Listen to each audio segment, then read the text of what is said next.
A lot of that water was from the glaciers, and there's only a small percentage of it which is replaced every year. I think they think we've got all kinds of it. We don't have to worry about it. And I think this is a major problem that we don't really appreciate.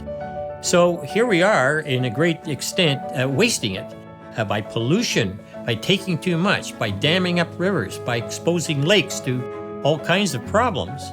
I would hope that there would be an increased interest in how we can deal with our fresh water, not from the standpoint of a limitless source, but of something that's a great gift to us and that should be monitored very carefully.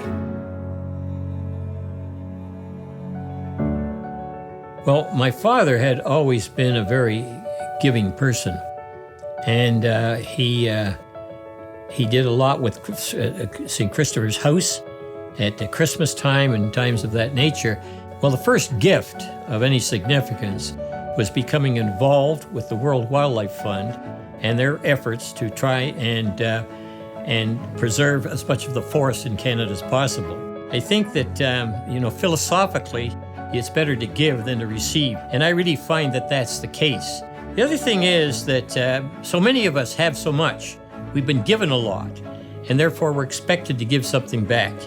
And I really feel that when you take your place in our society and you have the opportunity, whether it's time, talent, or treasure, is really worth the effort because you gain much more.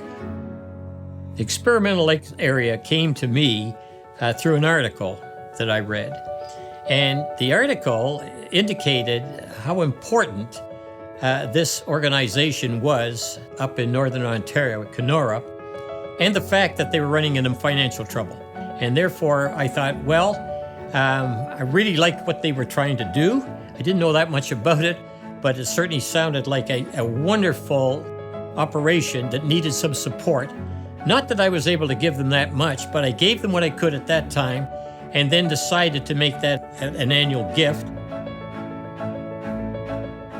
The ELA organization is unique because it has an outdoor lab, which is perhaps the only one in the world where you have 58 pristine lakes, which can be used for all kinds of testing. It's a Canadian institution. It's something that we all in Canada should support. I would advise anybody, encourage anybody to take the time, even though it's a little far away, to go and visit the ELA site and see firsthand what I'm talking about as far as being encouraged and being comfortable that the money that you're giving is being spent very, very well. They're building on something, and we can keep coming back to the fact that water is one of the essential parts of our human being. And therefore, what better could you support than something as essential to life as that?